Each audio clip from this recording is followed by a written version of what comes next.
This time, the fate of the club is going to be decided by the Policy Committee of Thamesdown District Council.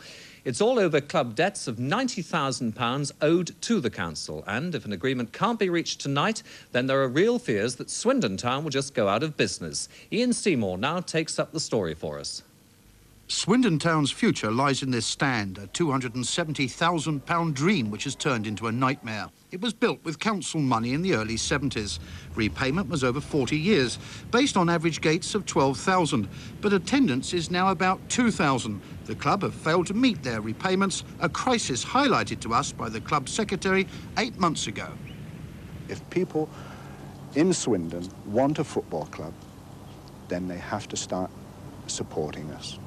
And this is no idle threat? This isn't. This is absolute fact.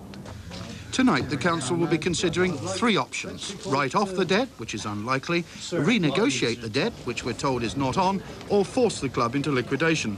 But if that happens, the Football League have already said no league team will be allowed to play if they're controlled by a local authority. So it's little wonder that there are real fears tonight that the lights will go out at Swindon after a history which has stretched 104 years. So, what's your view of the situation at Swindon? How serious is it? Or is it just like a situation at so many clubs where they're so much in debt they could actually just go out of business like that? It looks very, very bad for Swindon at the moment. They are in financial trouble here.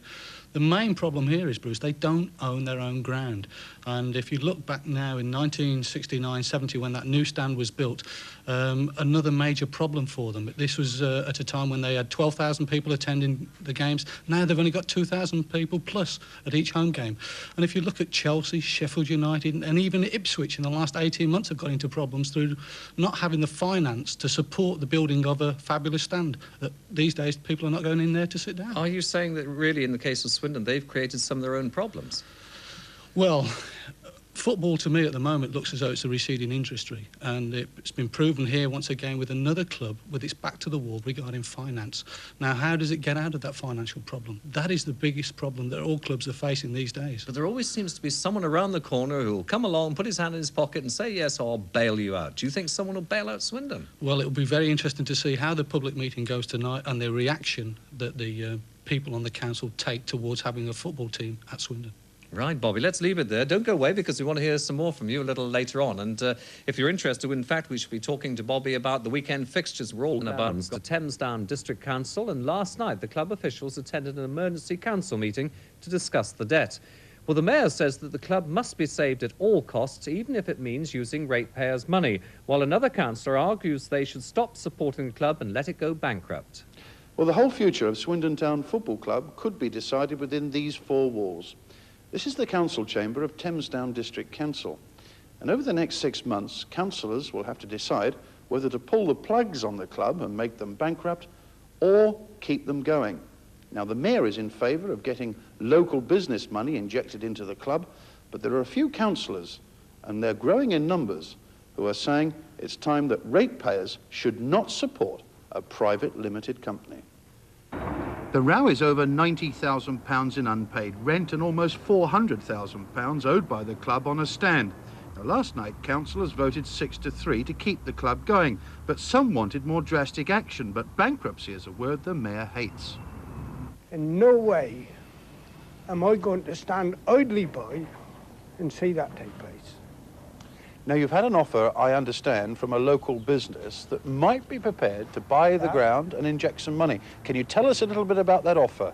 The offer, I think, is in the region of £250,000 from what the information that was given to me when I was taking lunch at the company's offices earlier in the year when we were having a brief discussion about the football club.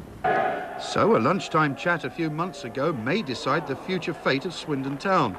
The mayor has confirmed today he's reopened talks with the company, but refuses to name it. Meanwhile, one of the several Thamesdown councillors who's against giving the club time to pay believes ratepayers should not subsidise football. I believe that unless the club comes up with anything concrete, which will help reduce that substantial debt within the next 3 months, it will come back to committee.